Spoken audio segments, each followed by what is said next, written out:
Hello everyone, good morning and good evening to all who are participating in this demo from different parts of the world.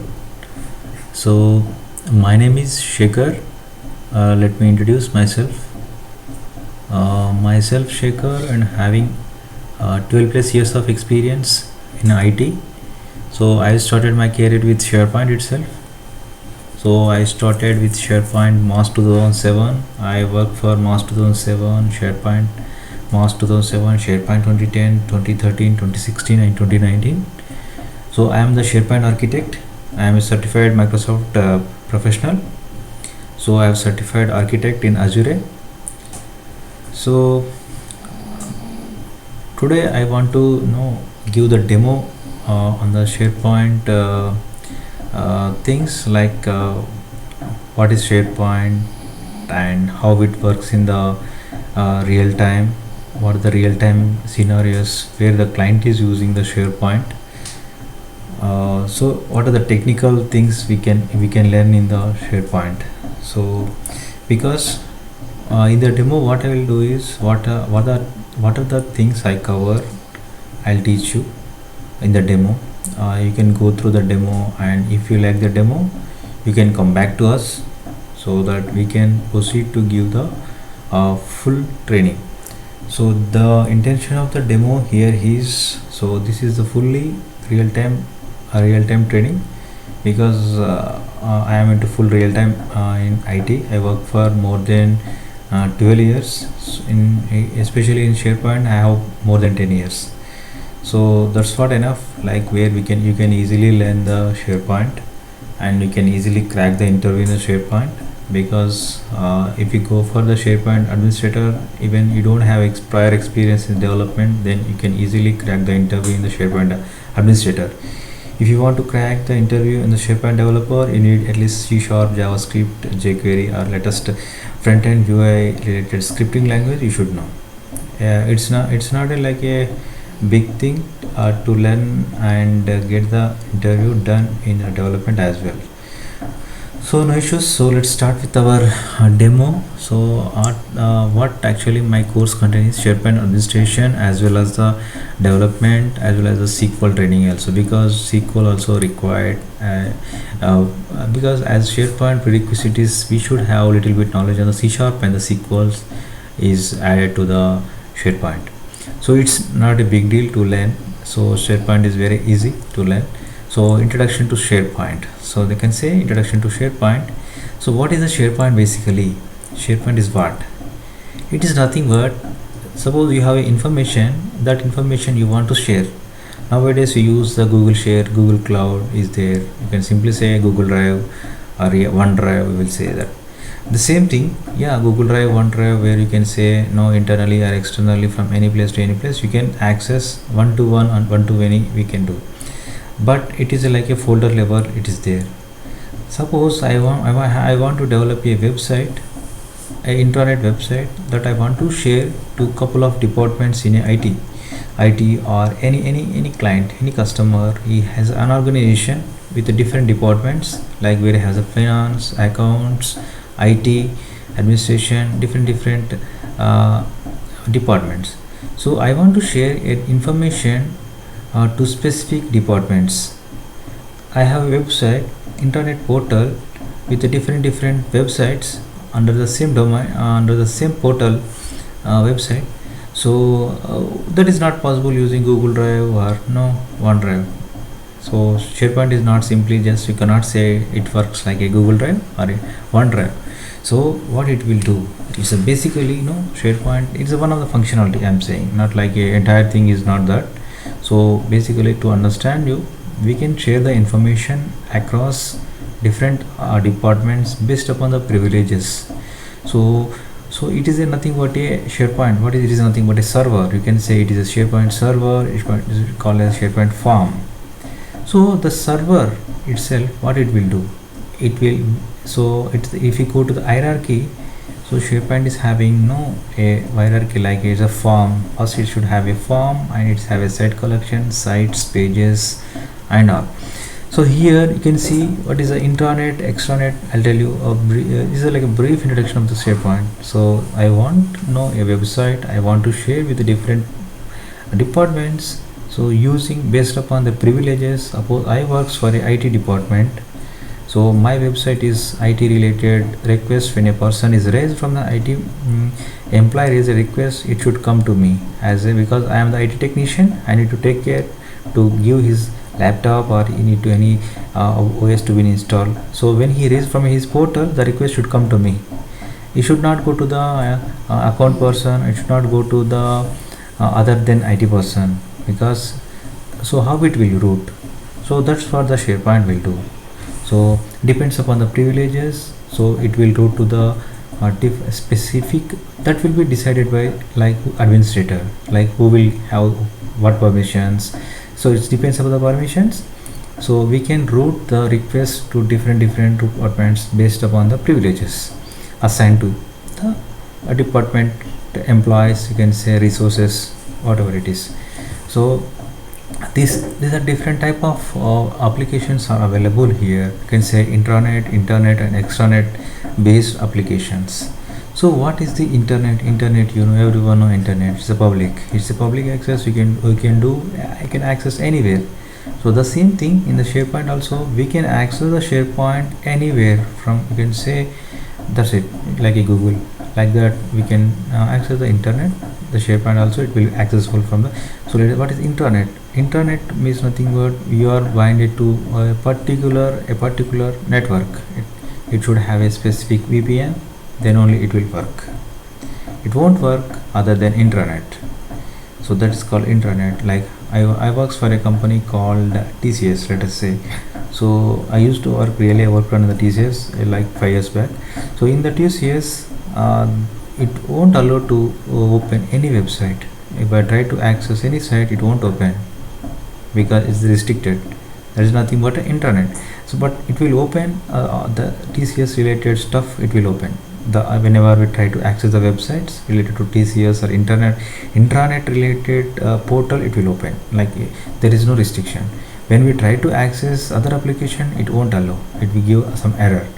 So that is the thing about intranet based application. What is extranet based application? Extranet means, suppose I because I work with the, suppose my client is some XYZ, I work with the TCS. So where I need the access for the other client as well. So in that case, we need the external users access to my intranet. So that is based upon the request, based upon the approval from the external client approved, then they will provide the access, so that we can access the external based application here. So that's the difference between intranet and the extranet based applications. So these applications can be implemented in the SharePoint. So we will teach you in the real scenario how intranet is developed, how the IP is configured, and google.com. Instead of that, where we will give the domain, and I will teach you from the server itself. I'll open the server, I'll log it to the server remotely, and I'll open it, and I will show what is the intranet, what is extranet, how we will implement from the SharePoint. And it covers in the real time. So next one is visit to the SharePoint 2007, 2010, 2013. So coming to the, these are the different versions available in the market, like different versions, you know, every time in mobile also, every time it's getting updated with latest features, and we need to update it. The same manner here, you know, the SharePoint is come up with very initially, its olden days, we have only Office, MS DOS is there earlier, 97 that time. Later it coming with 2000, and Windows, they introduced Windows. So later Office products, they coming with the Microsoft Office. So that same way they introduced the MOS, Microsoft Office SharePoint Server. Microsoft Office SharePoint Server, earlier we has WSS 3.0, that is deprecated, and in the 2000 year it coming with the MOS 2007. They introduced, called MOS 2007 server. But MOS 2007, there is not tightly coupled with the Office products, where Office products, like Office products in the sense Microsoft Office, Word, or this won't not integrated with the SharePoint 2007. There are a lot of drawbacks, so where the code is not working properly, and there are only out of the features available. Out of the features means what? Like by default features, what are the suppose your product is ready, that is nothing but built-in product. So that is nothing but the built-in product is nothing but the features by default the product is providing. There is nothing but out of the box products. So those are not flexible. In 2007 they come up with the SharePoint 2010, little bit its performance wise more better compared to the 2007. So they introduced more features in SharePoint 2010, like they introduced SharePoint Designer, and it is tightly coupled with the Office product, Microsoft Office products. We can use it. Even though in SharePoint 2010 there are a lot of drawbacks, again they introduced SharePoint 2013. So like every 3 years they are introducing a new SharePoint component. In 2010 they come up with the Visual Studio. There are a lot of features are they are introduced. If I tell now, it will go like it will go 1 hour. It will be there for the what are the components and what are the features. If I tell individually, it will take a lot of time. So this session it's not for like brief session. So the drawbacks here 2010 are, so it will only you can develop a call as only the C# code related components we can develop. Okay, that is server side object model they introduced in SharePoint 2010. Earlier also we have 2007, there only C# is more acceptable code. So the deployment is changed here, little bit easy. The deployment, the visual web part is introduced here. Earlier we don't have, we have the tool part and web part. In 2010 they introduced the visual web part where the deployment and the coding is bit better. But even though the auto post packs are there in SharePoint 2010, and they are much flexible with the here, and they come up with to enhance those things. SharePoint 2013 was introduced. In SharePoint 2013 there are so many flexibilities where they introduced. Earlier we have only the BDC model. BDC means Business Data Catalog, where we can retrieve the data from external sources. Like I have the data in different database, let us say Argil or SQL data source. So I want to pull the data from data source to my SharePoint. It is possible in 2010, that is called Business Data Catalog. From there, using the Business Data Catalog service application, we can pull the data from the external database to the SharePoint database. So there is only one way possible, but other way, suppose I want to update some items, some data in the SharePoint, the same way is not updating in the external data source. So in order to overcome that feature, it is overcome in the 2013. Earlier till 2010 we don't have both ways to be integrated. So in 2013 BCS is introduced, Business Connectivity Service. It's BDC's updated version. So this feature is very important, like in the SharePoint 2013 was introduced. In that there is a one feature called BCS. There we can update the data in both ways. You can update here, then it will be reflected in the other data source. So there is a big concept how to implement that. I will show you in the real time how to create a service application, VCS, BDS, search related service applications. I will show in the SharePoint 2013. And later on they introduced 2016. I have not kept here. So in 2016 and 2019 they are come up with a very beautiful concepts called SharePoint framework, which is really hot cake in the market. If you learn SharePoint framework, then you will easily crack the interview. If you tell something about you will get, because it is a very advanced concept like a SharePoint framework, where they have, it is like a tool chain, very because till 2016 2013 SharePoint there is no, all our licensed tools are used by the Microsoft. Then they introduced the free tools, open source tools. Using open source tools we will develop and deploy the solutions to the Microsoft Office 365 as well as the SharePoint on premises. Like 2016 and 2019 introduce the SharePoint framework. It is nothing but it is an open tool chain. It's a tool chain. It's nothing but tool chain. It's a collection of tools, like where we use the Node.js, Human, Gulp, React.js, Node.js, and Angular front end. These tools we used in the SharePoint framework. So these are the very lightweighted tools which are introduced in 2016. So I'll teach you like how to develop a SharePoint framework, web pods, because we have the SPFX web pods. Those are very important. We will get, there is a lot of changes in the Office UI framework as well, where the branding, master page layouts also changed in the latest versions of the SharePoint. Next, coming to the basics of SharePoint, like what basics? Basics nothing but whenever your SharePoint is install. I will install a Office. What is there? I can see a Microsoft documents. I can see once Office is installed, Office related products will be there. Here, once the SharePoint is installed, from the configuration side, we have the central administration. That is nothing but the heart of the SharePoint. From there, it will route, because if we have the heart, then only the blood will be circulated, right? So the same way, it is nothing but the configuration is a configuration tool, you can say. From there you can do everything. You can control entire SharePoint site collections, entire SharePoint form, entire web application, sites, subsites, libraries using the central administration. So how the central administration looks like, I will show in the how in the class. I will not teach these things directly. I will show how the central administration looks like, how we will create a form, SharePoint site, website, internal site, external site. All those things I will teach in the here. Next, what is the web application and what is the internet, intranet, and I also hope I already discussed about this internet, intranet, and extranet sites.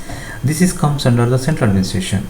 Under central administration, we can create a first hierarchy is, once the SharePoint is installed, first thing is we need to create a web application. Under that we create a sites. Sites is nothing but site collections. Under the site collections we have the subsites. Under subsites we can create a document libraries, lists, and under the list we can lists or libraries, we can create a site columns or the site content types. And as site content types, site columns, like we can make it as a site templates or the list templates. Template is nothing but is collection of suppose it's nothing but collection of properties, collection of list properties. We can make it as a list template. Collection of site properties, we will make it as a site templates. That template directly we can make as a package, and we can create a new site templates in different places. Reusability is there if we create the site template or a list template. So what is the hardware and software components? So everywhere, whenever a system is developed, it should have a hardware components. Of course, suppose I have the computer, I have the laptop, then it should have the hardware components. I can say I have some hardware, hardware related component where I have my motherboard and my keyboard, my monitor. So these things will be there. The power related components are available. There's nothing but the hardware components. Right, the RAM is there, the particularly we need some specifications.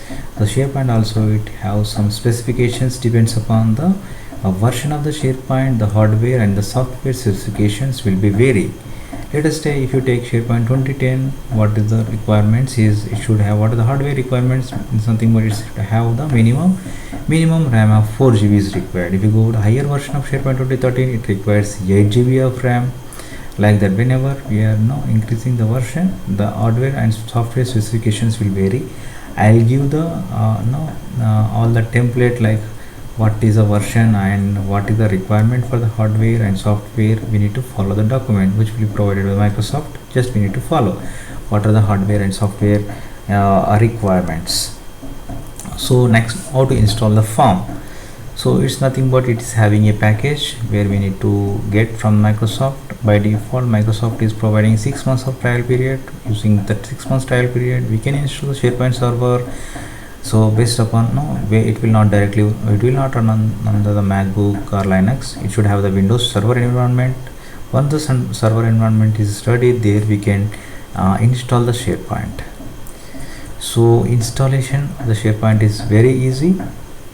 During the SharePoint installation, it asks for the SharePoint database, because SharePoint installation is like, it's like a lot of data where the data is resides in the SQL. So that SQL server also we need to mention during the installation of the SharePoint server.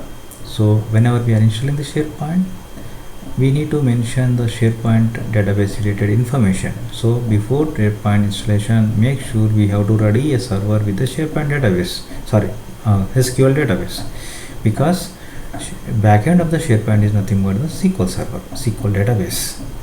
So actually what it have for installations, every like suppose I want installation, I need to have the dedicated accounts, service accounts. So directly I cannot use my account, my name is Shekhar, I can't use with Shekhar account to create a SharePoint installation, which is a bad practice. So anything like if you want to install any SharePoint server, you should have a dedicated service accounts. Using the dedicated service accounts only you can create, you cannot create, you can log into using the service accounts, then only you can we will install the SharePoint. Suppose I want to install the SQL, as I said before SharePoint we need to install the SQL. So SQL also we need to have the dedicated service accounts to log into the SQL server and install the servers. So what is the difference between the service accounts and normal user accounts? It's nothing but normal user accounts, there will be password expiration for every 1 month or 2 months, depends on the password policy. But for service accounts there is no password expiration, there is a password, it is same for entire life of the firm. Can say it will remain same, no changes to the service account. So next one, what is the prerequisites softwares we need to install? So it is in the pack itself, there is a prerequisites package from the SharePoint, we need to run that before installing the SharePoint server. One is the prerequisite is nothing but the framework, like no SharePoint requires 4.0 version, like depends upon the SharePoint version, the respective framework need to be installed, right? Suppose I want to know Office to be run, where you should Office run. Office runs under the Office means Microsoft Office. Microsoft Office runs under Windows only, right? It won't run on the MacBook. No, it won't. No, it won't. Linux it will not allow, right? The same way here also. Here also the same way. The respective prerequisites need to be installed, and once the prerequisite is installed, SharePoint is installed, then we need to configure the form. The form, what is a form? Form will be like, it is nothing but where our SharePoint server is at what is a form exactly? Form is nothing but where one or more servers together, like they are like integrated each other, they are no communicated each other, like the friends, the three friends, they are regularly in touch. If one communication is missed, then there will be alerts, there is something going wrong. So is nothing but two or more servers connected each other in communicated way, that is called. Why we need three people? Only single also, as a single person I cannot do myself entire work, that is possible. Like we are 3 employees, mutually coordination, then the project will success. Suppose that is a one way, that is called form. Like here also, like why we need 3 people? Because there is a lot of burden, that is the reason we are 3 people here to work and execute the project. So there is not much work, then one person is enough. Like here also we have the form installation as well as the standalone installation. Standalone means a single server itself where everything is installed, where the database is installed, where the custom solution is installed, where your SharePoint is installed. That is called standalone. One is standalone, other one is the form solution. Standalone means everything, means your front-end server, your back-end server, your application server, there is nothing but web app server. Another one is web front-end server, web WFE you can say.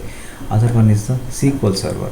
So these three should be installed under one server itself, because there is nothing more no load there, because they are using only 10 users, then we don't need to worry much. So who will define this? How many servers are required? This will be decided by SharePoint architect, like mine.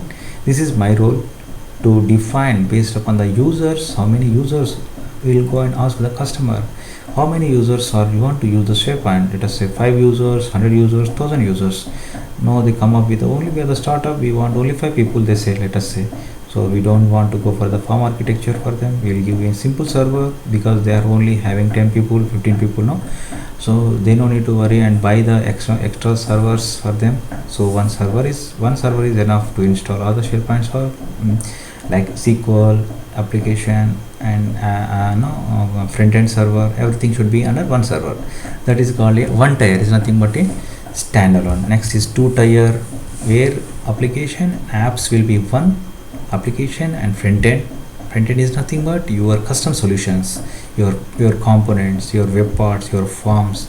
It is nothing but forms. If it is not nothing but SharePoint, suppose a custom component, suppose there is a submit a inquiry form, so that is developed in a custom solution where we deploy, no, that is come under the custom solution.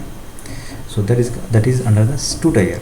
Three tier means where different a server having one front end and one app server and one SQL server. So these three servers are different here, and they are like mutually interacted each other using a concept called network load balancing. So using network load balancing, what is the network load balancer? It is nothing but it will divide the load. It is like a traffic police. So suppose I have the not traffic coming from lot of traffic coming from one place, so definitely we will stop, no, we will route the traffic in other directions. The same way, I have three servers in my load balancer. So my network manager, what it will do, he will do is a network load balancer's work to divide, because a request, because in my farm 1000 people are accessing at the same time. It's called concurrent users. Concurrent users means same time the users are accessing my server. So the same time 1000 people are accessing, then it is more burden to the server if I use only one server. So that is the reason I used more than one server now, three servers. The three servers are under the load balancer. So the load balancer traffic manager, then he decides to the traffic where is less, it will route the requests. So then the load will be balanced, so the users can able to easily access their SharePoint applications. So that way the SharePoint load balance will work. So next is understanding the form topologies and configuration. Yeah, form topologies means the architecture of the server, how the architecture work, the server architecture works. So what are the topologies, what is the service applications of the such service application, user profiles, that will cover the form topologies and how we will configure it, that we will know under the form configuration and topologies. So next is service applications by hand. So service application, how we will create a service application. Sorry, what is service application? Basically service application is nothing but we have this Google search. So that search I want to implement in my SharePoint.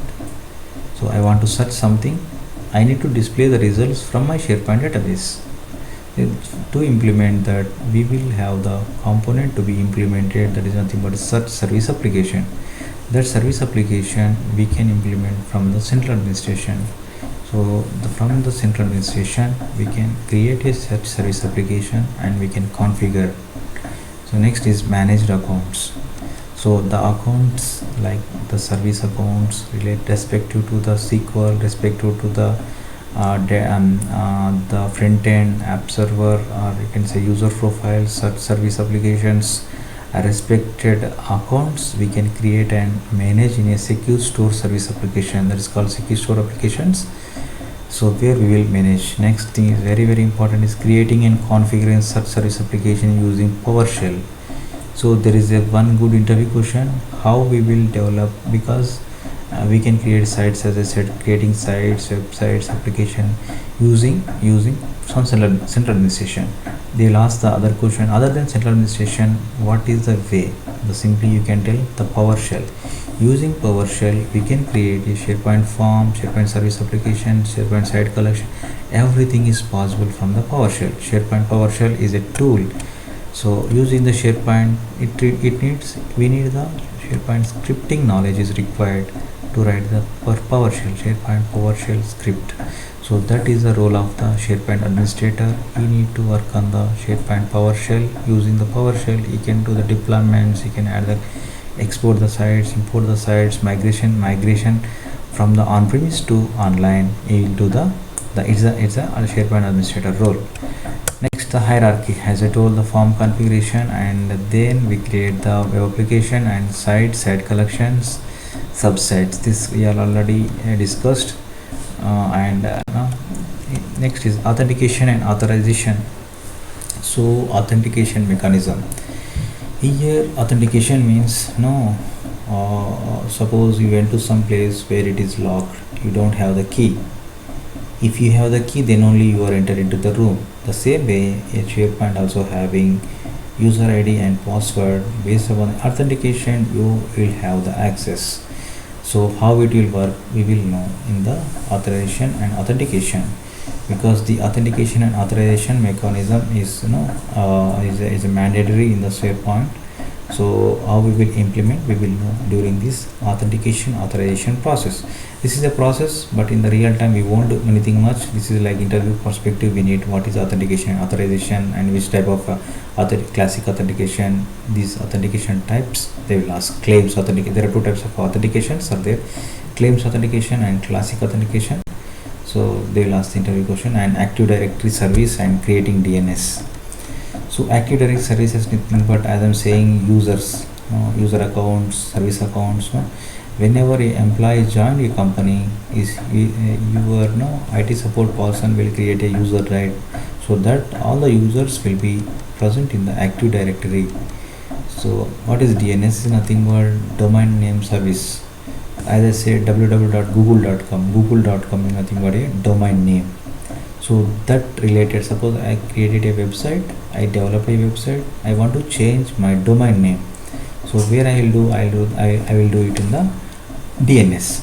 In the DNS and Active Directory, as a SharePoint administrator will not do. It can be done by respective Active Directory people can do this, because they will not give the access on it. Because if you have the access, we can control other users, other account users also, other than SharePoint team also we can able to access. So this is a different team will be having the access. Next, creating the users and groups can be done in the Active. That is very simple to create the right click and add the users and the groups from the Active Directory services. Next, users and groups from the SharePoint sites. Yeah, very first time I told when we developed the internet portal, different departments having different access privileges, I said. So the same way in SharePoint also, in the same way SharePoint site, we will add the users and give the permission, and we can create the group also. So group is nothing but, I have the group, contributors group, where they have the access to add the users. Here I have the visitor group, only they can visit it. That's it. They don't have access to contribute. Contribute means what? Contribute is nothing but they can edit, they can change it. So suppose I am a admin person. I am the admin. I have the access. So I can do anything. But I am the normal user. I don't have access. So like that, depends upon the permission. Here we can add the users in the SharePoint site, as a visitor, as a contributor, as a designer. So there are different roles that I will teach you what type of permissions are there, assigning different permissions level the users and groups. This is very important. And managing permissions level the different content. Let us say I have the content related to CEO content, so it is specific to CEO only can see. Other because it is also present in the internet portal, but that should be access to the CEO itself. Other than, and some finance information content also there in the internet portal, that should be visible and accessible to the finance people. That can also done using the SharePoint permissions. So if you give the permission, like where the finance people is a group, they have the full permission, means they only have the access on the finance side. If I log in with the account other than finance, like I log in with the IT department and try to access the finance side, it will be like saying access denied, because I am not an authorized person. So I won't be able to access to the finance side when I log in as a IT person. Like that the permissions will work. Next, the configuring email SMTP server. So we will send emails from the SharePoint. How we will send? So that is comes under the because it's a default feature in the SharePoint. SharePoint can send the emails, but where the SMTP server need to be configured. How the SMTP is, if without SMTP configuration it will not send. It's out of the box feature. Even though if it is out of the box feature, without SMTP configuration it will not send the emails. And I know you can doubt like how emails will send from the SharePoint. What are the use? Let us say whenever the user is added, I want to get the alert. This is my requirement. During that case, so SMTP, once SMTP is configured, and we can send the emails to respective persons or whatever based upon the business logic, we can send emails to different people. Next comes under the anonymous access and Windows access and FBA. So anonymous access is nothing but the normal access, like I am trying to access google.com directly, everyone can access the same. So that don't require any permissions. Like that is nothing but anonymous access. Anonymous access means where you don't need to have the credentials. Directly you can, it's like a direct website, direct public site. Directly you can access if you are having an anonymous access. Windows access. Windows access means you log into the in your office, you have the Windows laptop now, you will be able to log in with your user ID and password, because we need to log, right? Before going out from the away from your laptop, you need to log it. So using Windows credentials, then only you will open your laptop. Here also SharePoint is having Windows access as well as the FBA access. This is FBA means form based authentication. Form based authentication means where you can register a user like a sign up form. Here also we can do in the SharePoint, where you can register with external user access, not like a Windows user. Like any user, you can create any .gmail.com, .outlook.com, live.com also. You can register and you can log into the SharePoint form based authentication. And NTML and Kerberos, the two types of authentication mechanisms also available in the SharePoint. So next, service application architecture. Yeah, service application architecture. This is, I already told, search service application, user profile service application, manage metadata service application, different type of service applications available in the SharePoint. Those I will show you. Next is search. Search service application. As I told, like I want to display results in a particular manner. Like for that we will use the search service application. We have the enterprise search service application, and the fast search is there in the 2010 and 2013. Next is audit trail, which is also like for auditing. Suppose someone is accessing my website and I want to track it. When someone is deleted some content, even I have the delete permission and my teammate also having the delete permission, unexpectedly someone is deleted or wantedly deleted. So we can, using this audit trail, we can get like audit reports, who is doing what, depends upon the. Now suppose I want to get the report from who is accessing the sites, who is accessing library, who is deleting the content, who is viewing the content. To that we can using the trial, audit trial feature. Next is the STS, ADM and PowerShell. This is also important. STS is an older tool where you can now execute the commands. Now PowerShell is a script. Here we don't have script in STS, there is only commands. Here we have the PowerShell where you can write the scripts and commands or the commands we can write it PowerShell.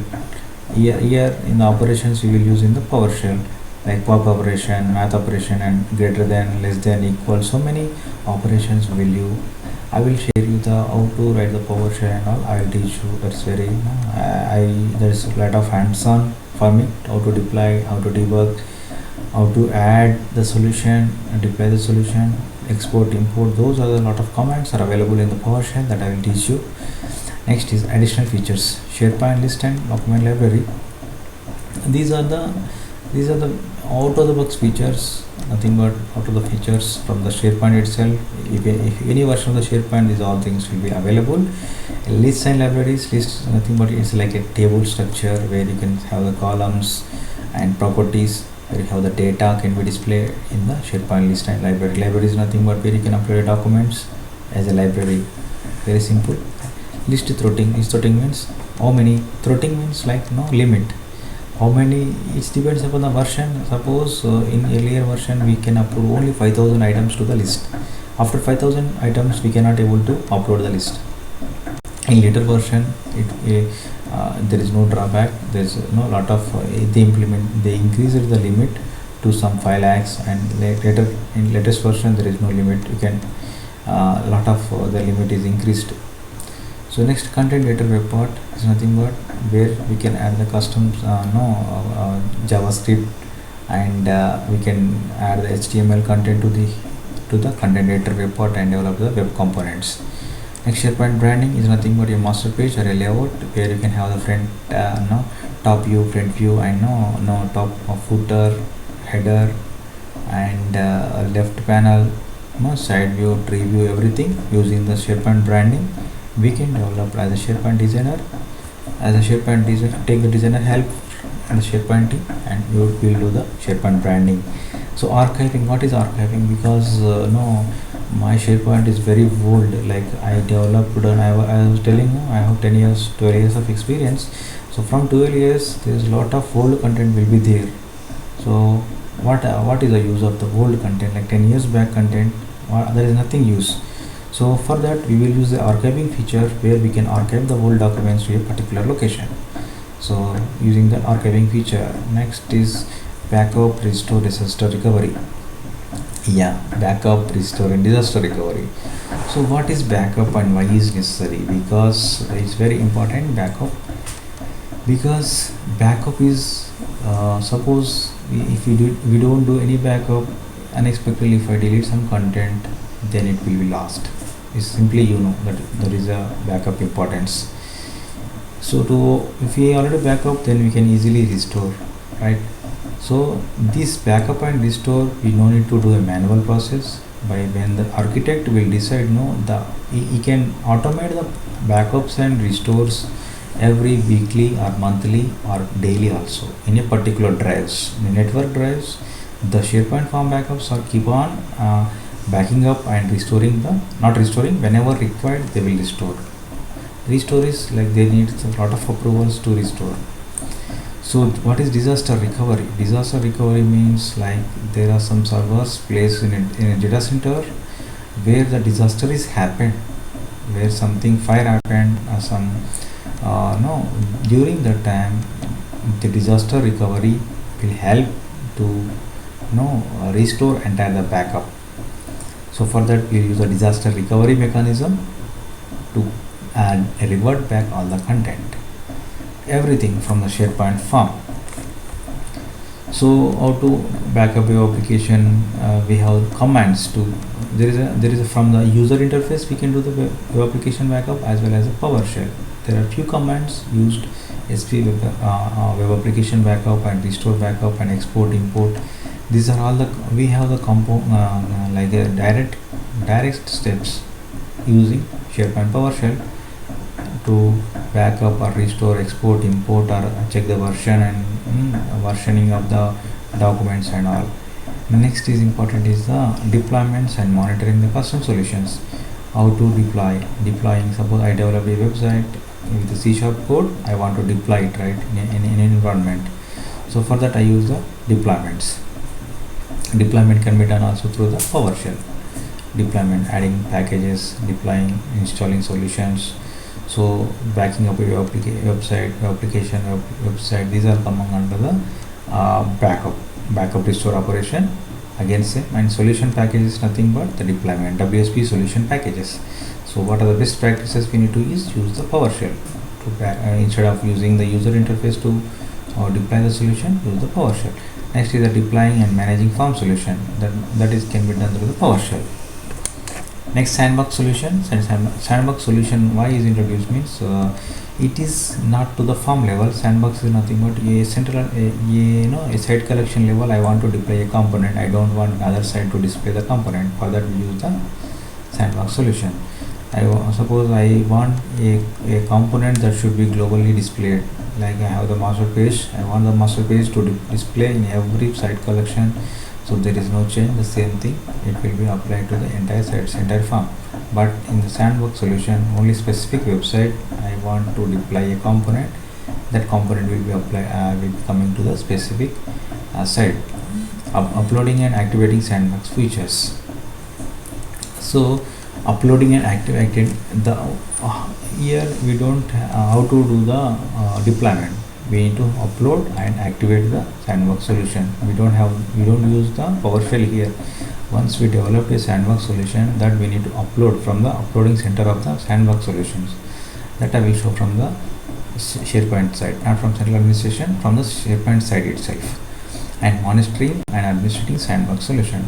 So how we will monitor and administrate, that will be the administration task. Like, so suppose there is some alert we are getting, no, there is form is not working properly, that is come under the monitoring. So we will get the alerts. Yes. So next, upgrading migration content. So migration, whenever the SharePoint is introduced with lot of new concepts to overcome the some drawbacks of the current version, so we keep on upgrade to the latest form. Our customer agrees, then we can upgrade to the latest version. If customer won't agree, we cannot do anything. We have to with the legacy system itself. Upgrade the concepts and terminology. We need to upgrade and deprecate it. We need to tell what are the deprecated features, and you need to educate your customer saying these are the features are not working. So in order to overcome the feature, we need to upgrade our latest version of the SharePoint. We need to educate the customer to upgrade the SharePoint latest version. Next, what is the process to migrate? There is a interview question like what is the out of the box process or method to migrate from SharePoint lower version to higher version. That is nothing but the database attach method. Using the database attach method, using a PowerShell, we can directly migrate from lower version to higher version. So how the migration content also migrated? Is the content also migrated? Content won't migrate from the PowerShell. We need to take the backup from the SharePoint and not the SharePoint, from the database, SQL database, and from there we can take the backup, and then we need to restore it from the destination. So like that we do the restoration. And next is troubleshooting and real-time solutions, how we will troubleshoot and all. So error logs, how to will do error log. From using the error log, we will identify the errors, depends upon the error number like HTTP 503, then it means the service is unavailable. When we need to go to the services and we need to check whether the service is started or not. And suppose a port used by SharePoint, what are the ports are used, like 80 port or specific port, how to enable anonymous access in the SharePoint, how to enable what is anonymous access. Anonymous access means any user can access the site, right? So the same way, how to enable the access to the SharePoint site, and how to see the actual error page. Suppose I'm getting the error like default same message, but I'm not getting exact error. For that, what we need to do, that I will teach you, and how to disable the SharePoint designer I will teach you, how to truncate logs. These are all the real-time scenarios I will show. These are I worked those things. No one from the SharePoint trainer, they will teach these things. These are all the things I did from my projects, so I kept here, so I'll teach these as well. So next is SharePoint development. How to we need the basics of SharePoint. C# is required. So how we will create lists, create libraries, and all these things I will cover in the development. Whatever here it is showing in the development, I will show in the real time using Visual Studio. So server-side object model, and what are the classes and objects are present in the object model, and what in Microsoft SharePoint.dll. This is the namespace under this Microsoft.SharePoint. There are a lot of SharePoint classes are available. Using that code, we will develop a SharePoint sites, create a sites, lists and libraries, pull the data, insert the data, push the data, everything. This is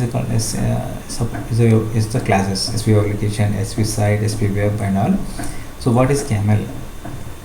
Is a markup language, collaborative access markup language. This is used to write the queries on a different lists and pull the data using the CAML builder. There is a tool called CAML builder. From there we can write the CAML queries. CAML query is nothing but it's like a SQL query where you can directly build from the CAML builder and get the data from the different lists or same list or different lists and put it into the SharePoint page. Working with the web parts. Yeah, as I said, web part is nothing but a user control as a component.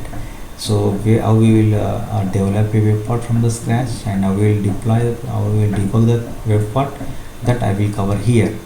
Next we'll cover the event receivers. Event receivers is nothing but whenever your item is added, item is updated, deleted, so what other things need to be fired, those that we cover on there. Next, C# ASP.NET concepts. This is very simple and straightforward. You can also learn very easily. This is not a big deal. So there is a .NET components. Is console application, Windows application, is everyone can learn easily. This is simple things you can learn easily. I will teach these as well. Yeah. So next is coming to grid view, data source, how to connect SQL server and all. Yeah, this is also little bit ADO.NET related things. I will teach this as well. So by end of the course, you are in the position to do yourself a programming and do yourself like as a basic SharePoint administrator. What are the roles? After completing this course, entire course, then you will be in the position to do yourself. You will be getting confident, even though you not worked a single year or single month in the SharePoint. If you get 3 years, if you put 3 years and you try for the job, if you try for the job, once you got the job also, you can able to do, you can able to handle your in your office, in your team. You can mingle with your team and you can able to do your work along with your team, because these all the things are in the real time. But what I kept here in the document, it is not like a concept that cover in the SharePoint. It is the things that I did in my projects. That's what I kept in the as part of the material. Is a course content. Yeah, that's what this. If you have any comments, you can post me. Feel free to ask me. Thank you for watching me. Thank you so much, everyone. Thank you, everyone. Bye. See you, guys.